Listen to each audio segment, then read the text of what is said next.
যে নির্বাচনের আগে আপনার পকেটে 500-1000 টাকা দিয়ে একটা ভোট চায়, সে হচ্ছে জনগণের সবচেয়ে বড় শত্রু। সে 5 বছরের জন্য আপনার মুখ বন্ধ করে দিতে চায়।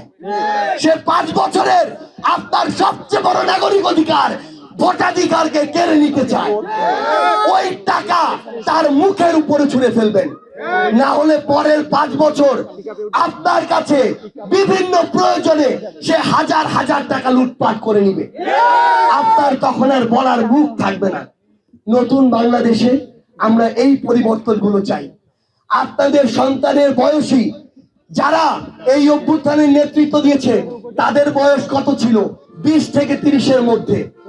তারা যদি শেখ হাসিনার মতো ফেরাউন পতনের নেতৃত্ব দিতে পারে, তারা আপনাদের একটা উপজেলা জেলার নেতৃত্ব দিতে পারে। আপনাদের সন্তানদের উপরে এই আস্থাটুকু আপনাদের রাখতে হবে। তবে একটা কথা বলি, স্থানীয়ভাবে বিভিন্ন প্রোপাগান্ডা ছড়ানো হয়, জাতীয়ভাবেও ছড়ানো হয়। কারণ খারাপ মানুষরা কিন্তু ভালো মানুষদেরকে জায়গা ছেড়ে দিতে চায় না, তাহলে তার আর ভাত থাকবে না। এই জন্য তাদেরকে নিয়ে বিভিন্ন প্রোপাগান্ডা হতে পারে।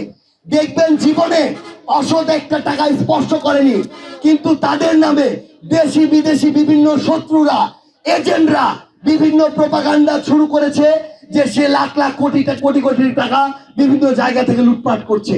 শুনেই কোনো কিছু বিশ্বাস করার প্রয়োজন নেই। জাতীয় নাগরিক পার্টি এনসিপির পক্ষ থেকে প্রথম এসেছি। আমরা আপনাদের কাছে ভোট চাইতে আসিনি, আমরা এটা বলতে এসেছি যে ভালো মানুষদেরকে যদি আপনারা দায়িত্ব দেন, ভালো মানুষদেরকে যদি সঙ্গ দেন, তাহলে ঘোড়াঘাট উপজেলা এগিয়ে যাবে। আর ঘোড়াঘাট উপজেলা যদি এগিয়ে যায়, বাংলাদেশের 495টা উপজেলা এগিয়ে যাবে, তাহলে একসাথে বাংলাদেশ এগিয়ে যাবে।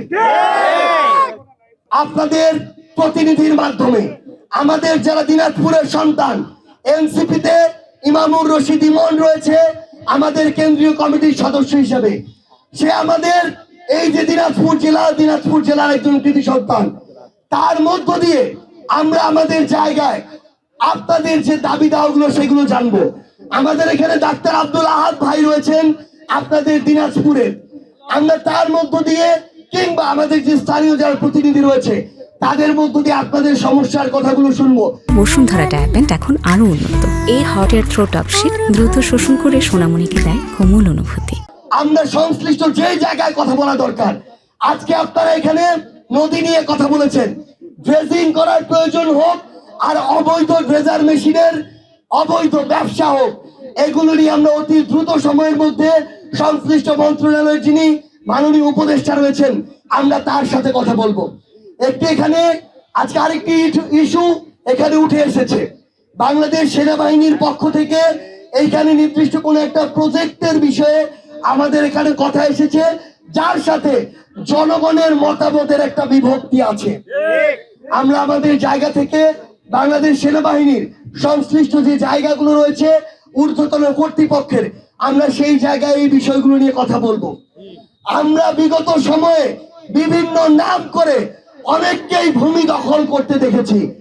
আমরা বিভিন্ন সময়ে বন উজাড় করতে দেখেছি, আবার বনের নামে জনগণের সম্পদ দখল করতে দেখেছি।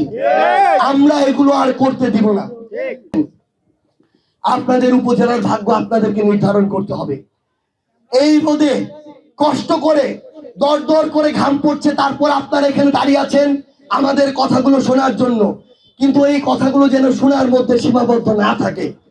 আজকের পর থেকে এই কথাগুলো যেন কাজে বাস্তবায়ন হয়।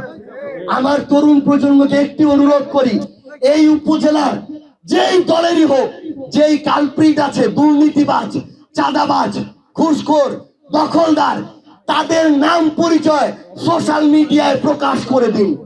তারা যেন আর মাথা উঁচু করে আপনাদের সামনে দিয়ে হাঁটতে না পারে। দিনাজপুর জেলার কোন উপজেলাটি সবচেয়ে সুবিধা বঞ্চিত? যখন আমাদেরকে বলা হয় যে দিনাজপুর জেলা শহর থেকে প্রায় 100 কিলোমিটারের দূরবর্তী একটি উপজেলা হচ্ছে ঘোড়াঘাট উপজেলা, তখন আমরা নির্ধারণ করি যে যেই উপজেলাটিকে বিগত বছর ধরে এত বৈষম্যের শিকার করা হয়েছে এবং সবচেয়ে পিছিয়ে রয়েছে, আমরা জাতীয় নাগরিক পার্টি এনসিপি দিনাজপুর জেলায় সেই উপজেলা দিয়ে আমাদের কার্যক্রম শুরু করব। নেতা হওয়ার জন্য অনেক বড় বড় সার্টিফিকেট লাগে না। নেতা হওয়ার জন্য জনগণের ভাষা বুঝতে হয়, শ্রমিকের ভাষা বুঝতে হয়, সাধারণ মানুষের ভাষা বুঝতে হয়। আমরা আপনাদেরকে একটা জিনিস অনুরোধ করি, খুনি হাসিনার চেয়ে বড় শাসক এবং দুঃশাসনের উদাহরণ এই বাংলাদেশে কিন্তু ছিল না। সবাই ঐক্যবদ্ধভাবে যখন তার বিরুদ্ধে নেমেছে, খুনি হাসিনা ভয় দেশ ছেড়ে পালিয়েছে না? তাহলে আপনার এই হিলিয়ার হাকিমপুরে ওই দুই একটা নেতাকে দেখে ভয় পাওয়ার প্রয়োজন নাই।